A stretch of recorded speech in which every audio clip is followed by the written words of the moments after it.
Ma, hari ini Kinar bawa Adit, biar Mama kenal langsung. Kita udah mikir lama tentang hubungan ini, dan kita mau ke arah yang lebih serius. Oh, jadi kamu ini toh Adit yang sering diomongin Kinar. Coba jelasin, kamu kerja apa sekarang, keadaanmu gimana, dan kamu tinggal di mana?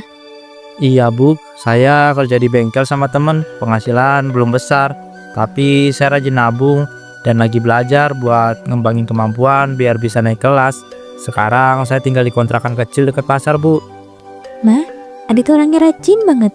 Walaupun dia capek, masih sempat kabarin Kinar. Nggak pernah ngeluh juga. Kinar lihat sendiri, gimana dia usaha, bapaknya masa depan yang lebih baik.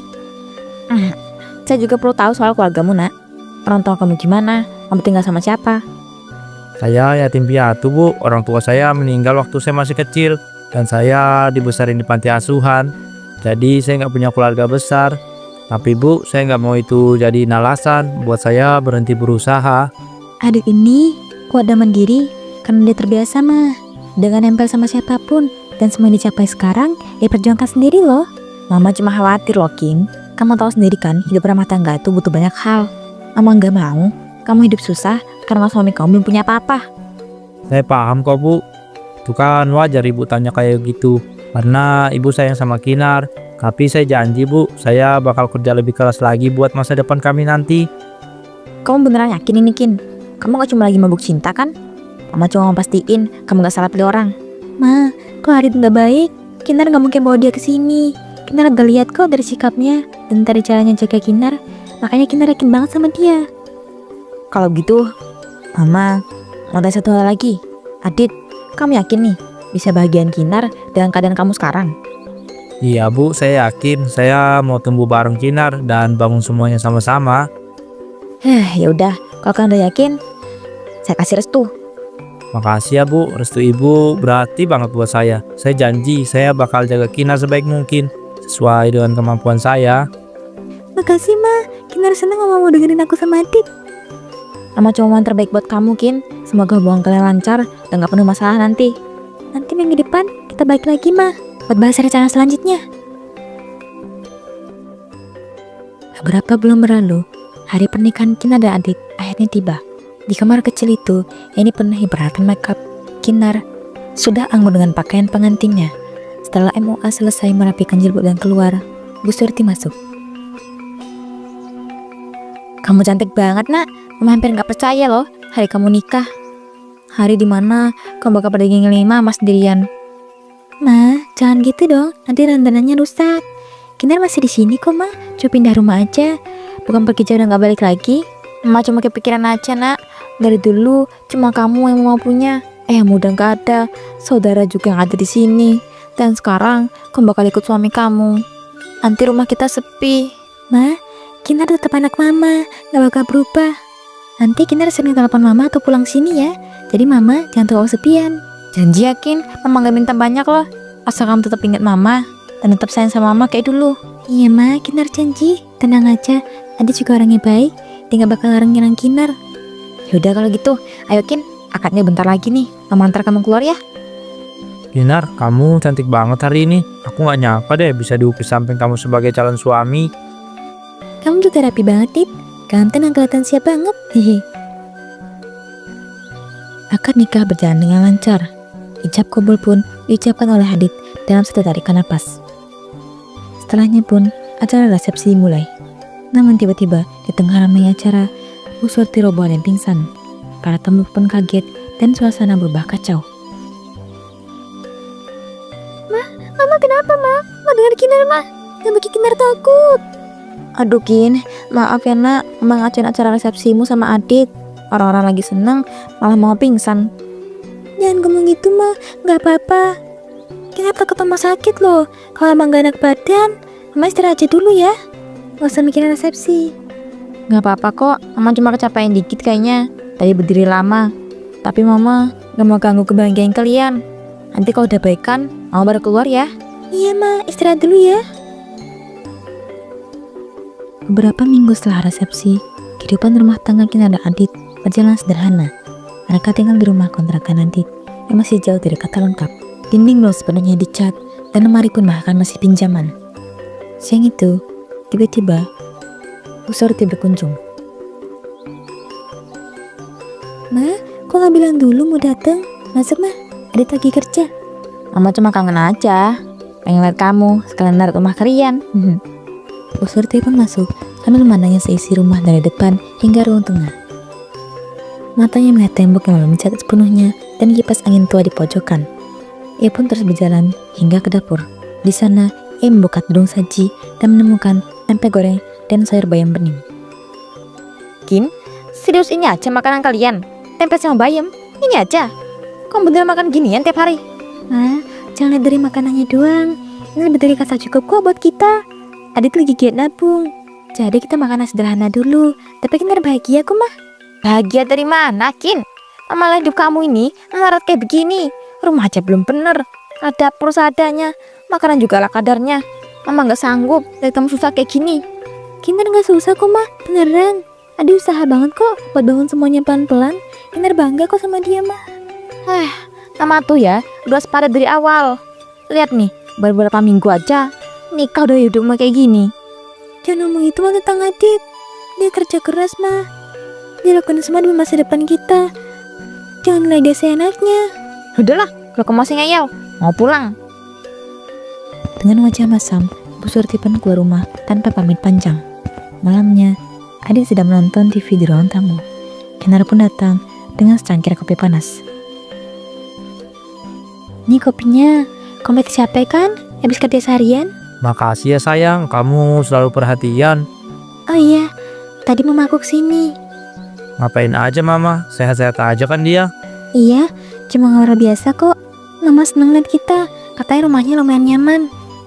Alhamdulillah kalau mama memang seneng. Aku takutnya mama masih kepikiran soal kita tinggal di kontrakan kecil gini. Enggak kok, Dit. Mama baik-baik aja tadi, gak ada masalah apa-apa. Ya udah, baguslah. Oh iya, Kin. Besok aku mau keluar sebentar bareng temenku ya. Ada urusan sedikit, mungkin pulangnya agak malam. Kamu di rumah hati-hati ya. Iya, aku gak apa-apa kok di rumah sendiri. Kalau ada apa-apa, nanti telepon kamu. Keesokan harinya, saat Kinar sedang membereskan ruang tengah, terdengar suara ketukan pintu. Saat ia membuka, di sana berdiri seorang pria. Ya ampun, Rick, kamu berubah banget. Pantes aku gak ngeh. Masuk sini, ayo masuk. Nggak apa-apa lah, Kin. Santai aja.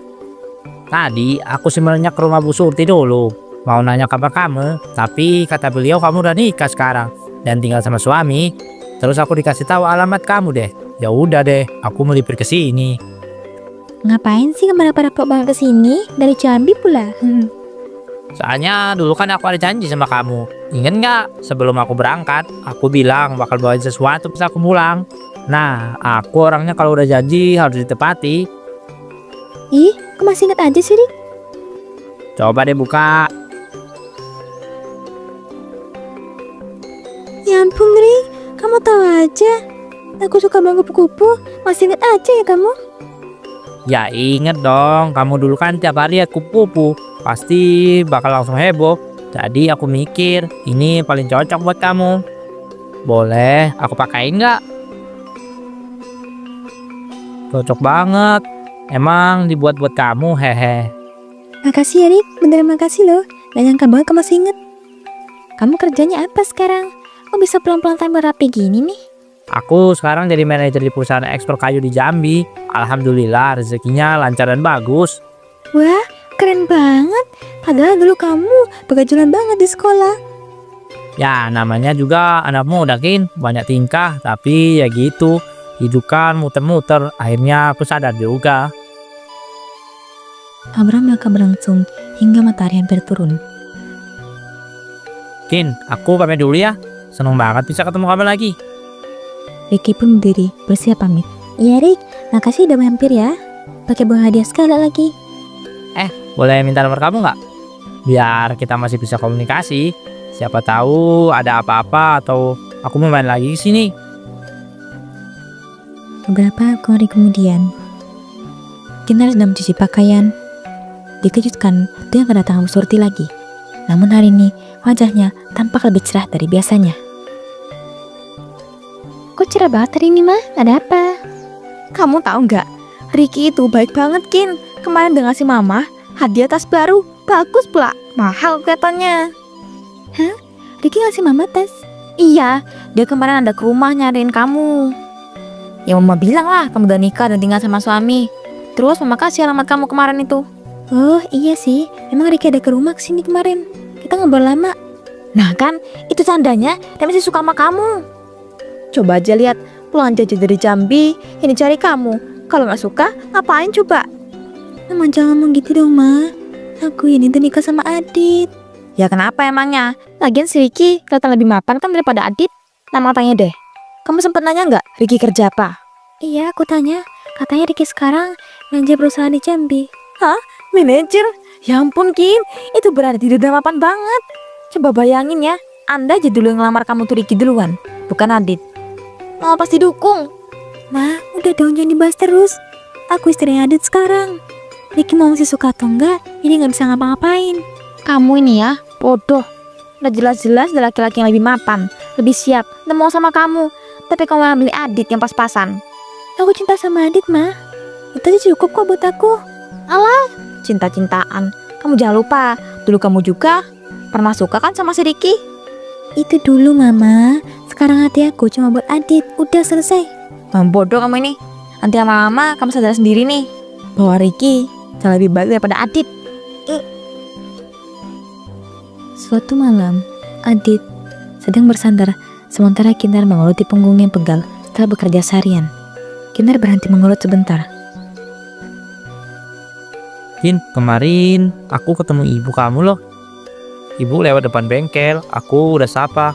Tapi kok dia malah melengos gitu ya? Kayak nggak mau lihat aku. Emangnya ibu kenapa ya? Kok kayak marah sama aku gitu? Mungkin Mama lagi ada masalah di rumah, Dit. Atau mungkin masalah sama teman arisannya. Emang suka gitu orangnya. Jangan dipikirin yang jauh-jauh ya. Oh ya udah kalau gitu. Tadi aku mikirnya ibu marah sama aku. Enggak ke, dia sayang sama kamu. Dia kesini, dia selalu bilang bangga punya menantu kayak kamu. Alhamdulillah aku dikasih istri pengertian dan mertua yang baik kayak kalian ya. Malam makin larut. Mereka bersiap tidur. Lampu dimatikan. Namun tiba-tiba, cahaya ponsel Kinar yang menyala dari sebuah telepon nama di layar tertera Ricky. Halo Rick, ada apa malam-malam begini? Kin, besok kamu ikut aku keluar yuk. Hah? Kemana? Nggak jauh kok, kita cuma keliling-keliling aja. Besok lusa aku balik ke Jambi soalnya. Dan aku pengen ngobrol sama kamu sebelum pulang. Yaudah, aku tanya suamiku dulu ya. Jangan bilang suamimu, nanti dia malah mikir yang aneh-aneh. Kita cuma ngobrol kok, nggak lama. Yaudah, tapi jangan lama-lama. Telepon berakhir ketika Adit kembali. Keesokan harinya, Kinar sedang menunggu Ricky. Dan tak lama, mobil Ricky pun berhenti di depan rumah. Kinar pun masuk ke mobil. Hari itu, mereka berkeliling kota. Ricky membawa Kinar ke kafe kecil, taman yang dulu sering mereka lewati saat SMA, hingga sekadar melihat bazar-bazar. Beberapa jam kemudian, Ricky mengantar Kinar pulang. Ia memarkir mobil tak jauh dari rumah Kinar. Namun sebelum Kinar turun, Ricky menatapnya cukup lama. Kinar menunduk, tak tahu harus membalas apa. Kin, nanti aku pasti kangen banget sama kamu di sana. Kamu jaga diri di sini. Makasih banyak, Rick. Hati-hati di sana. Beberapa hari kemudian, siang itu, Bu Surti tiba-tiba datang sambil membanting pintu. Kamu ini gimana sih Kin? Masa kamu biarin Ricky pulang gitu aja ke Jambi? Lah, emang harus gimana, Ma? Ya dia pulang lah. Masa mau tinggal di sini terus? Emangnya mau ngapain? Astaga, kamu ini masih gak paham juga ya maksud mama. Maksud mama itu kamu kejar Ricky dan tinggalin Adit.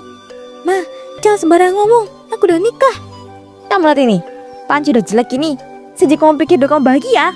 Hidup apa namanya ini, ha? Ma, cukup. Selama ini Mama selalu ikut campur urusan rumah tangga aku. Aku bukan anak kecil lagi, Ma. Aku bahagia sama pilihanku. Dan pilihan aku itu Adit, bukan Ricky.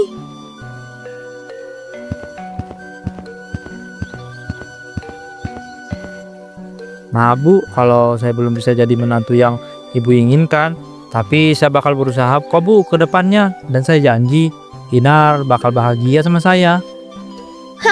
Dari kemarin-kemarin berusaha terus, berusaha. Kapan apanya? Orang hidup itu butuh hasil, bukan cuma janji. Mah, cukup. Jangan main suami aku lagi. Mama sekarang Mama gak mau tahu ya. Mama gak akan akuin kamu sebagai anak Mama dan Adi sebagai menantu Mama. Setelah berkata begitu, Bu Surti pun langsung keluar dengan penuh emosi. Di luar, karena kepalanya masih panas, Bu Surti pun berjalan tanpa melihat kanan kiri. Sebuah motor maju dari arah kanan. Klakson yang berbunyi, namun Bu Surti tak sempat menghindar. Tubuhnya pun terpental dan kepala belakangnya terbentur batu besar hingga darah pun mengalir. Kinar menjerit dan berlari keluar menuju ibunya. Bu Surti pun dibawa ke rumah sakit dalam kondisi kritis. Dokter pun bilang bahwa Bu Surti mengalami pendarahan hebat dan kini ia pun koma.